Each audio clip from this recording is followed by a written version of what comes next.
Greetings, esteemed members of the Galactic Survival Council. My name is Zephon, Senior Xenobiologist from the Andromeda Research Division, and I stand before you today with what can only be described as the most baffling species report in our Council's 12,000-year history. The subject species.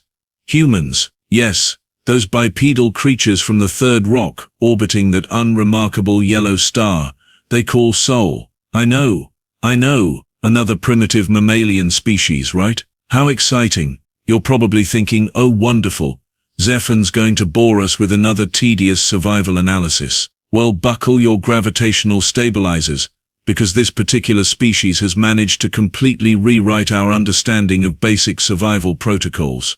For those who skip their fundamental xenobiology classes, let me refresh your memory banks. The Universal Survival Protocol, established by this very council eons ago, consists of three simple directives: build shelter to protect from elements, find food to sustain biological functions, and avoid predators to prevent becoming someone else's dinner. Pretty straightforward stuff, really. Even the most intellectually challenged species in our database manages to grasp these concepts within their first few evolutionary cycles. So naturally, when I was assigned to monitor Earth's dominant species, I expected the usual routine: watch them cower in caves, see them scavenge for berries, observe them running screaming from anything with more teeth than brain cells. Standard primitive behavior that would fill maybe half a page in our species catalog before we moved on to something more interesting. Boy, was I wrong. These humans, these supposedly simple creatures, have taken our sacred survival protocol and turned it into something so absurdly overcomplicated that our entire classification system needs a complete overhaul. I've been observing them for what they call 50 Earth years, and I still can't quite believe what I've witnessed. They started exactly as predicted, mind you, huddling in caves, picking fruits, running from saber-toothed cats like any sensible species should.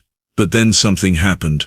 Something that defies every logical prediction model we've ever developed. Instead of simply surviving, they decided to thrive. Instead of just getting by, they chose to dominate. And instead of avoiding their predators, well, let's just say they had other plans entirely. What follows, distinguished council members, is a detailed account of how one species managed to completely subvert the natural order of things, and why we might want to seriously reconsider our approach to first contact protocols. Because if there's one thing I've learned from studying humans, it's this: never ever underestimate a species that thinks petting a wolf is a good idea. Let me start with what should have been the simplest part of this whole observation mission: shelter building, basic protection from the elements. Even the most primitive species figure this out quickly. Find a cave, maybe pile up some rocks, call it home. End of story. Humans began exactly as expected. Early specimens took refuge in natural caves, just like every other sensible creature in the galaxy. Finally, I thought something normal. I was already drafting my preliminary report: species exhibits standard cave-dwelling behavior, shows promise for basic survival instincts. Then they started making improvements. First, it was just moving rocks around to block wind. Reasonable enough. Then they began stacking stones in patterns, still within acceptable parameters for primitive intelligence. But then, and I swear this actually happened, they started decorating the walls. Not for camouflage, not for territorial marking, but for what they called art. They were painting pictures of their daily lives on cave walls like some sort of prehistoric social media platform. I should have recognized this as a warning sign.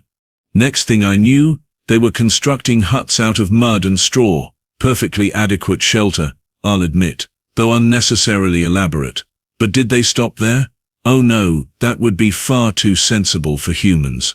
They started competing over who could build the biggest hut, then the fanciest hut. Then huts with multiple rooms, because apparently one room wasn't complicated enough. Before I could update my reports, entire settlements appeared overnight. Well, not literally overnight, but in evolutionary terms, they might as well have materialized instantly. These weren't just random clusters of shelters either. No, humans had to organize them into patterns, with designated areas for different activities. They created what they called cities, complete with roads, markets, and public gathering spaces. I remember sending an urgent message to the council, species exceeding normal shelter parameters. Request guidance on classification. The response came back, monitor and document. Probably an anomaly. Anomaly, K. Then came the vertical construction phase, and that's when I knew we were dealing with something unprecedented. Humans looked at their perfectly functional single-story dwellings and thought, you know what this needs? More stories. They started building upward, creating structures that reached toward the sky for no practical reason whatsoever. Soon they were constructing what they called skyscrapers, buildings so tall they literally scraped their sky. These weren't shelters anymore. They were monuments to human excess. Some of these structures housed thousands of individuals, complete with moving rooms they called elevators and artificial weather control systems. But the real moment I realized our classification system was completely inadequate came when I witnessed their space program. Yes, space program. They built shelters that could leave their planet entirely. They constructed orbital stations, lunar bases, and mobile shelters capable of traveling between stars. Let me repeat that for clarity. A species that started in caves was now building homes in the vacuum of space. I filed report after report trying to explain this progression to the council. They were supposed to make a simple den. I kept insisting, not architectural marvels that challenged the laws of physics. My supervisors thought I was suffering from prolonged exposure to primitive culture syndrome. The truth is far more disturbing. Humans didn't just solve the shelter problem, they completely redefined what shelter could be. They turned basic protection into an art form, a science, and eventually a way to extend their reach across the galaxy. And this was just the beginning of their complete disregard for reasonable survival behavior. If I thought human shelter building was excessive, their approach to food acquisition made me question whether I was observing the same species or if they'd somehow been replaced by interdimensional overachievers. Initially, everything proceeded according to standard biological imperatives. Early humans foraged for berries, nuts, and edible plants. They hunted smaller animals using primitive tools. Textbook survival behavior that any reasonable xenobiologist could predict and categorize. I noted their omnivorous diet, documented their basic hunting techniques, and prepared what I assumed would be a straightforward section of my report. Then they invented agriculture. Now, agriculture itself isn't unprecedented. Several species across the galaxy have figured out that growing your own food is more efficient than chasing it around. But humans took this concept, and as seems to be their trademark, completely lost their minds with it. They didn't just plant seeds and wait for results. Oh no, that would be far too simple. They started selectively breeding plants to produce bigger fruits, sweeter vegetables, and more nutritious grains. They transformed tiny wild berries into massive, juice-filled spheres that barely resembled their original forms. They took scraggly grass seeds and turned them into golden fields of wheat that stretched beyond the horizon. But here's where it gets truly absurd. They started doing this for pleasure. Let me explain what I witnessed. Humans developed something they called cooking. Instead of simply consuming food for sustenance, they began combining ingredients in elaborate rituals involving fire, timing, and what they termed seasoning. They would spend hours preparing meals that took minutes to consume, apparently for the sheer enjoyment of the process. I sent another emergency report to the council. Species appears to have developed recreational eating behaviors. Possible malfunction in survival instincts. The response: continue monitoring. Document anomalies. The anomalies multiplied faster than breeding tribbles. Humans established dedicated buildings called restaurants where individuals would pay other individuals to prepare food for them, not because they were unable to feed themselves, mind you, but because they enjoyed experiencing different flavors and preparations. They turned feeding into a social activity, gathering in groups to consume meals while engaging in recreational conversation. Then came the industrial farming phase, and any pretense of reasonable behavior completely evaporated. Humans created massive mechanical systems to grow, harvest and process food on scales that defied comprehension. They built facilities capable of feeding millions, complete with automated systems that could operate with minimal supervision. But did they stop at efficiency? Absolutely not. They created something called cuisine, transforming basic nutrition into artistic expression. Different human populations developed distinct cooking styles, and they began traveling vast distances just to sample regional food variations. They wrote books about cooking techniques, established schools dedicated to food preparation, and created entire industries centered around dietary pleasure. And then, because apparently turning survival into art wasn't enough, they made it into entertainment. I couldn't believe what I was witnessing. Humans created cooking shows, where they broadcast food preparation activities for others to watch. Not educational content about nutrition or survival techniques, but entertainment programming featuring dramatic food preparation competitions. They held contests where humans competed against each other to create the most elaborate dishes under time pressure, judged by other humans based on taste, presentation, and creativity. They turned eating into a spectator sport. I watched in growing bewilderment as humans created television networks dedicated entirely to food content. Programs featuring individuals traveling across their planet sampling local cuisines. Shows where teams competed in elaborate cooking challenges. Documentaries about the history and cultural significance of various dishes. They turned survival into entertainment. My reports to the Council became increasingly frantic. Species has completely abandoned logical food acquisition protocols, I wrote. They appear to be deriving recreational satisfaction from activities directly related to basic survival needs. Request immediate consultation with behavioral specialists. The Council's response remained frustratingly consistent. Continue documentation. Prepare for comprehensive analysis upon mission completion. What they didn't understand, what I was struggling to convey, was that humans hadn't just mastered food acquisition. They had transformed it into culture, art, science, and entertainment simultaneously. They had taken the most basic biological necessity and turned it into one of their civilization's defining characteristics. And we hadn't even reached the predator situation yet.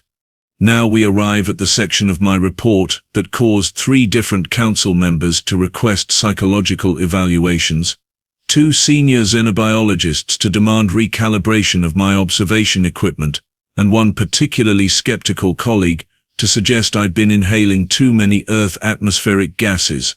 The 3rd survival protocol, avoid predators, simple, straightforward, universally understood across every sentient species in the galaxy. See big teeth, run away. Encounter creatures capable of ending your existence, maintain maximum distance. Basic self-preservation that even single-celled organisms manage to figure out. Humans started off promisingly enough. Early specimens demonstrated appropriate fear responses when encountering Earth's apex predators, saber-toothed cats, cave bears, massive wolves, giant lions. Humans ran screaming from all of them, just as any rational being should. I was actually relieved to see some normal behavior after their architectural and culinary madness. Finally, I thought, something I can classify according to standard protocols. I was documenting their perfectly reasonable terror of large carnivores when something unprecedented began to occur. Instead of simply avoiding predators, humans started studying them. They observed hunting patterns, tracked movement behaviors, and analyzed social structures. This seemed like advanced survival strategy development, so I noted it as unusually sophisticated for their evolutionary stage. Then they took a sharp left turn into absolute insanity. They began approaching wolves. Not to hunt them, not to drive them away, but to somehow convince these apex predators to live alongside human settlements. I watched in growing horror as humans offered food to wild wolves, gradually building what they termed trust relationships with creatures perfectly designed to tear them apart. The first successful wolf domestication nearly caused me to file a corrupted data report. A human had somehow convinced a wolf pack to not only tolerate human presence but actively cooperate in hunting activities. They worked together, shared food resources, and even provided mutual protection. But that wasn't the disturbing part. The disturbing part was what humans did next. They started treating these deadly predators like family members. I'm not using metaphorical language here. Humans brought wolves into their shelters, allowed them to sleep in close proximity to their offspring, and began referring to them using affectionate terminology. They called them good boys and best friends. They pet them. They played recreational games with creatures capable of crushing human skulls with their jaws.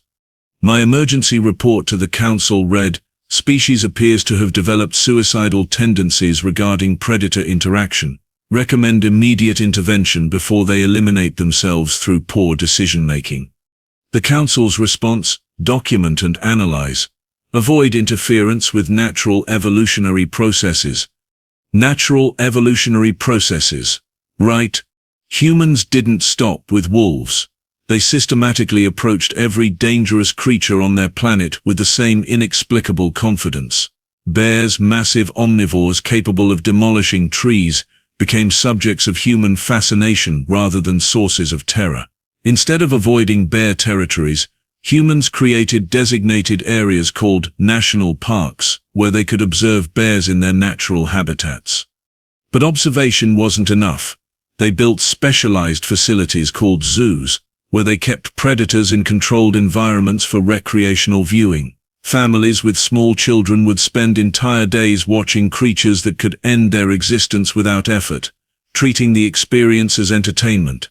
Lions, the undisputed kings of terrestrial predators, were relocated to sanctuaries where humans cared for them, provided medical treatment, and ensured their well-being. Humans who worked in these facilities would enter enclosures with adult lions, demonstrating affection through physical contact.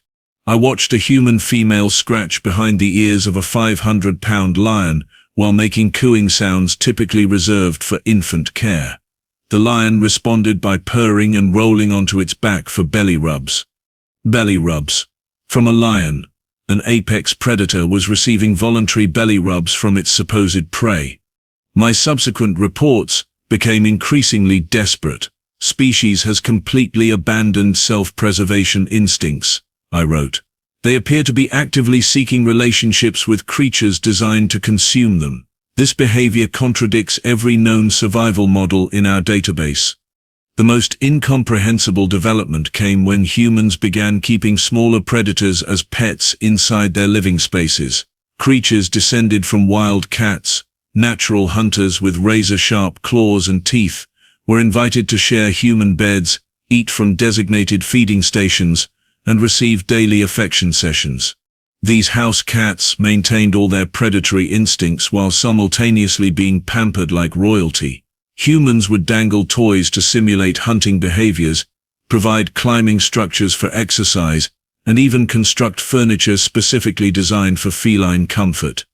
They turned predator avoidance into predator appreciation. I began to suspect that humans didn't understand the concept of predators at all. Either that, or they had developed some sort of species-wide death wish that manifested as overwhelming affection for dangerous animals. The truth, as I would soon discover, was far more disturbing than either possibility.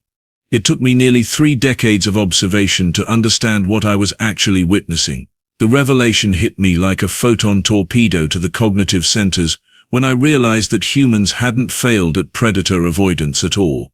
They had simply redefined what it meant to deal with dangerous creatures entirely. They hadn't domesticated predators out of stupidity or some misguided death wish. They had systematically conquered them through the most sophisticated psychological warfare campaign in galactic history. Let me explain the scope of this operation, because calling it mere domestication drastically understates human ambition. They didn't just tame a few wolves and call it victory. They launched a planet-wide campaign to bring every single aspect of their environment under their direct control. Plants that had evolved for millions of years to grow in specific conditions were redesigned to thrive wherever humans wanted them. Desert flowers bloomed in Arctic gardens. Tropical fruits ripened in temperate climates.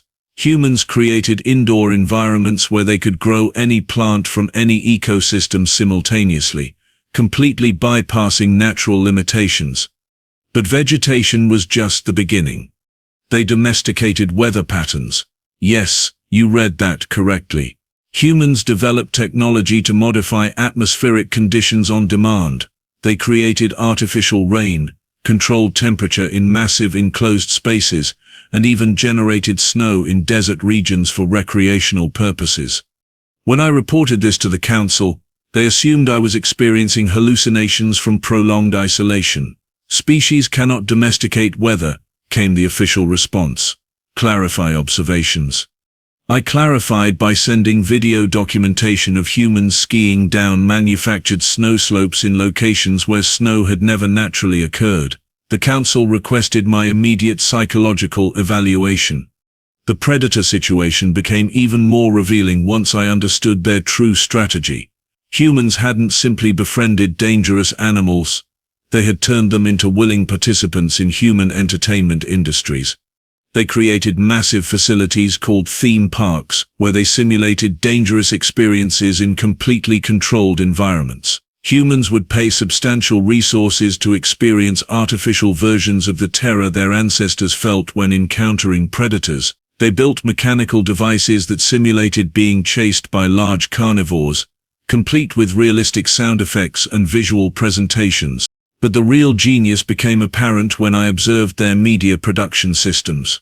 Lions, tigers, bears, wolves, the very creatures that once terrorized human settlements, became celebrities. Humans created moving picture entertainment, featuring these animals as heroic characters. Children grew up watching stories where predators were portrayed as friends, mentors, and even romantic interests.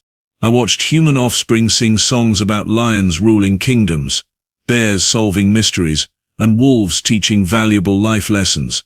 They had completely rewritten the predator-prey relationship in their cultural consciousness. The most successful predators became movie stars, appearing in human entertainment productions, and earning more resources than many human individuals. Some achieved what humans called internet fame, with millions of followers watching their daily activities through digital communication networks.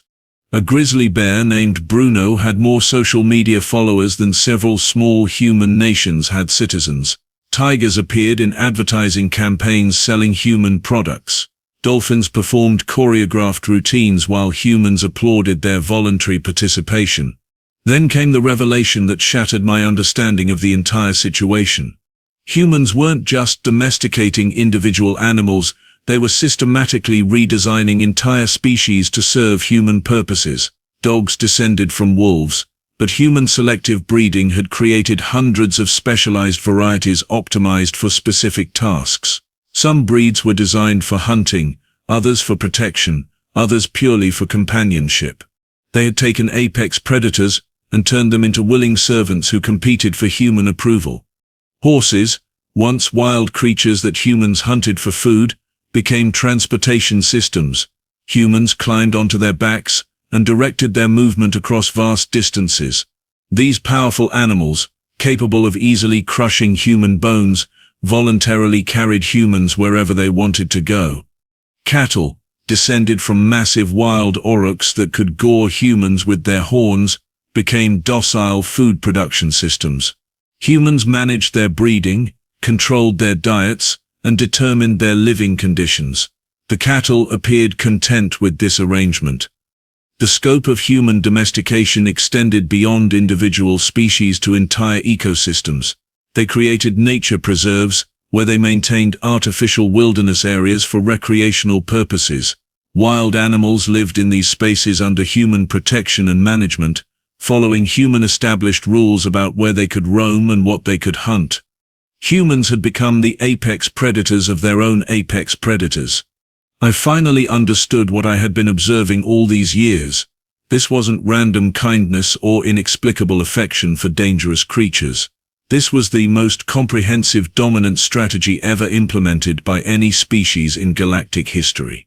Humans had looked at the survival protocol of avoid predators and decided instead to make the predators avoid becoming irrelevant to human civilization. They offered partnership instead of conflict, mutual benefit instead of mutual destruction. Every dangerous creature on their planet now existed at human discretion. Lions survived because humans found them interesting. Wolves thrived because humans enjoyed their companionship. Bears continued to exist because humans considered them entertaining. The predators hadn't been avoided. They had been absorbed into human civilization as willing participants in human success. My final report on this phase concluded with a statement that would later become mandatory reading for all xenobiology students. Species has achieved complete environmental dominance not through destruction of threats, but through conversion of threats into assets. The Council finally began taking my observations seriously. Unfortunately, by then it was too late to prepare for what came next. The true horror of human domestication strategy didn't become apparent until they achieved interstellar travel capability and began approaching other worlds. What I had witnessed on Earth was merely the testing phase of a much larger operation. My first indication that something catastrophic was developing came when human vessels appeared in the outer systems of neighboring civilizations. Standard protocol dictated that we observe their behavior toward genuinely alien species to determine their expansion intentions. I was expecting typical aggressive colonization patterns, perhaps resource extraction operations or territorial conquest attempts. What I witnessed instead made me immediately request emergency council sessions. Humans began broadcasting friendship signals to every alien civilization they encountered. Not threats. Not demands for submission, not even standard diplomatic overtures. They transmitted what they called cultural exchange proposals and mutual cooperation agreements. They offered to share their technology, their art, their food preparation techniques, and something they termed entertainment media, with species they had never met before. My emergency reports were initially dismissed. Primitive species attempting basic diplomatic contact, the Council noted. Standard first contact protocols appear adequate. Then the responses started coming in. The Zeltarians, a proud warrior species that had resisted galactic integration for centuries, accepted human cultural exchange programs. Within months, Zeltarian youth were consuming human entertainment media and requesting visits to Earth theme parks.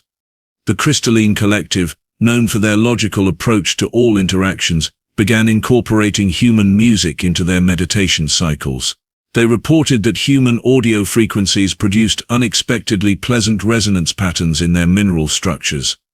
The Aquatic Federation started requesting human-designed swimming facilities for their diplomatic stations, claiming that human aquatic recreation concepts enhanced their psychological well-being.